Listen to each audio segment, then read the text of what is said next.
এখানে আছে গ্রহরাজ ডান দিকে, আর ওইখানে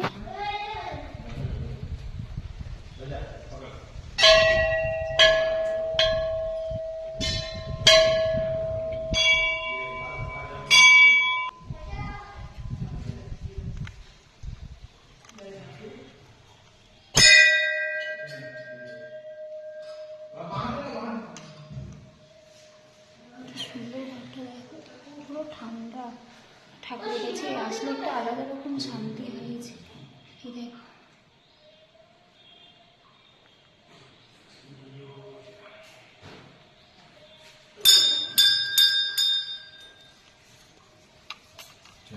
দারুণ লাগে। এখানে